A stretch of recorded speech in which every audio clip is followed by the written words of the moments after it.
Bob Christo. Bob Christo, इनको तो आपने देखा ही होगा। ये बॉलीवुड की मूवी में अक्सर कर विलन का रोल अदा करते हुए नजर आए हैं। इस शख्स को हमने जब भी पर्दे पर देखा हमेशा कुछ बुरे काम करते ही देखा। कभी सोने की स्मगलिंग कर रहे हैं, कभी हीरोइन की इज्जत लूट रहे हैं, तो कभी किसी आज़ादी की लड़ाई वाली फिल्म में अंग्रेज बनकर भारतीयों पर जुल्म ढा रहे हैं। हिंदी सिनेमा के इस विलन के बारे में उसके जानने वाले कहते हैं कि असल जिंदगी में ये आदमी बेहद भला था। 1938 में बॉब का जन्म सिडनी, ऑस्ट्रेलिया में हुआ था। वर्ल्ड वॉर II के दौरान पिता इन्हें जर्मनी ले आए, जहां इनकी परवरिश दादी और बुआ ने की। बॉब ने कुछ समय के लिए थिएटर में काम किया, लेकिन इसमें करियर नहीं बन पाया। बॉब ने फिर सिविल इंजीनियरिंग की पढ़ाई की, इसी में करियर भी बनाया। थिएटर के दिनों में बॉब को हेल्गा नाम की लड़की से पहली नज़र में प्यार हुआ। बॉब और हेल्गा दोनों ने शादी कर ली, जिससे दोनों के 3 बच्चे हुए। एक दिन सफ़र से लौटने के बाद हेल्गा बॉब को लेने एयरपोर्ट आने वाली थी, लेकिन पहुंचने से पहले ही उनका एक एक्सीडेंट में निधन हो गया। हेल्गा की मौत से बॉब बुरी तरह टूट गए। बॉब ने बच्चों को US भेज दिया, जहां उनके दोस्त ने बच्चों को रखा। 1974 के आसपास बॉब इंजीनियरिंग यूनिट के इंचार्ज बनकर वियतनाम सेना में भर्ती हुए। एक दिन माइन में ट्रक ड्राइव करते हुए इनका ट्रक बम पर चढ़ा और बम फट गया।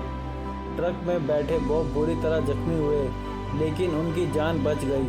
1975 में जंग खत्म होने के बाद बॉब वियतनाम में ही फिल्म मेकिंग से जुड़े छोटे मोटे काम करने लगे।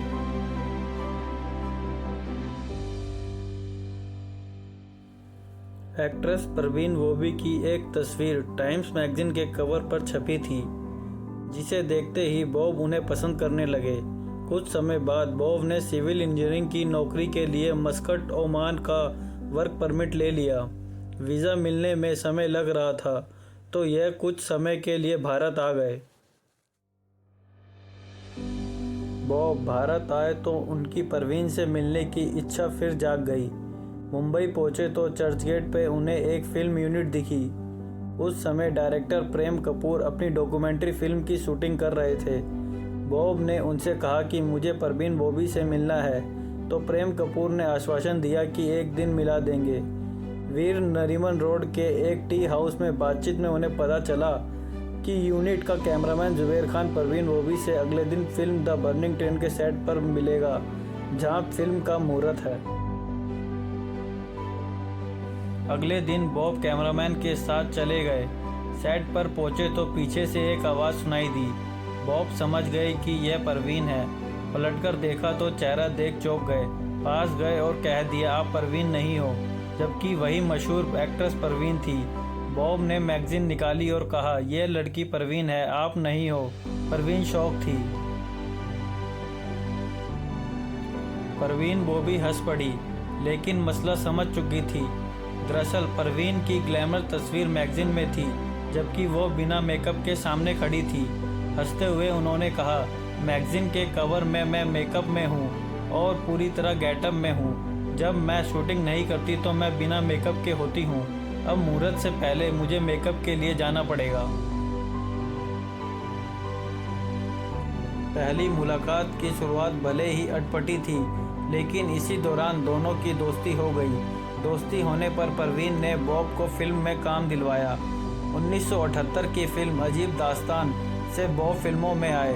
संजय खान ने इनका टैलेंट पहचान कर 1980 की फिल्म अब्दुल्ला में इन्हें विलन का रोल दिया। इन्हें विलन के रोल से पहचान मिली और करीब 200 फिल्में की। इनमें कई फिल्में सुपरहिट रही। 1980 की फिल्म अब्दुल्ला में साथ काम करने से संजय खान और बॉब की गहरी दोस्ती हो गई। एक बार संजय खान को स्विट्ज़रलैंड से $50,000 मंगवाने थे, लेकिन वो बिजी होने पर जा नहीं सके। संजय को बॉब पर इतना भरोसा था कि उन्हें ही जाने को कहा। बॉब भी दोस्त की खातिर अकेले ही निकल गए। जब ये बात संजय के दोस्त विदु विनोद चोपड़ा को पता चली तो उन्होंने खूब नाराज़गी जाहिर की। कहा कि इतनी बड़ी रकम के लिए ऐसे ही किसी को भेज दिया है, देख लेना पैसे मिलते ही वो फरार हो जाएगा और सारे पैसे लूट जाएगा।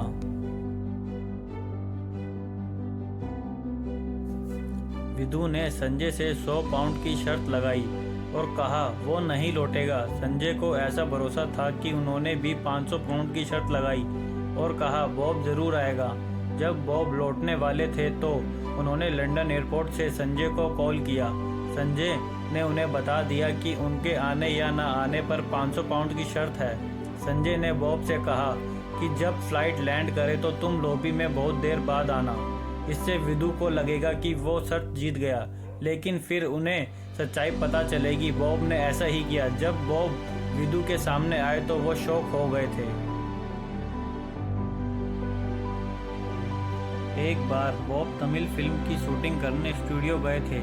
स्टूडियो खाली नहीं था तो बॉब अपने सीन का इंतज़ार करने बाहर ही खड़े रहे। जैसे ही उनकी बारी आई तो डायरेक्टर ने अपने असिस्टेंट से कहा जाओ बॉब क्रिस्टो को ले आओ।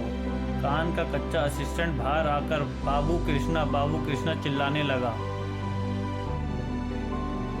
बॉब वहीं पास में खड़े थे, लेकिन वो समझ नहीं पाए कि बाबू कृष्णा नाम चिल्लाने वाला आदमी उनकी ही तलाश कर रहा है।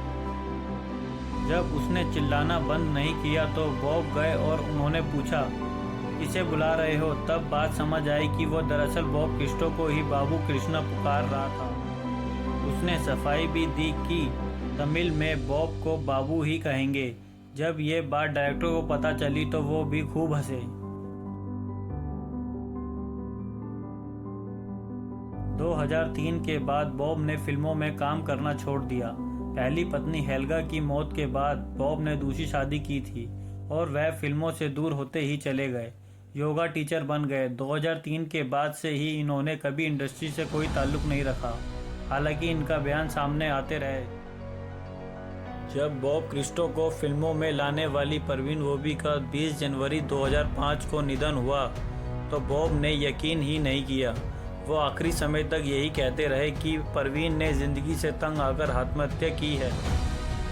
72 साल की उम्र में 20 मार्च 2011 को बॉब क्रिस्टो का भी हार्ट अटैक से निधन हो गया।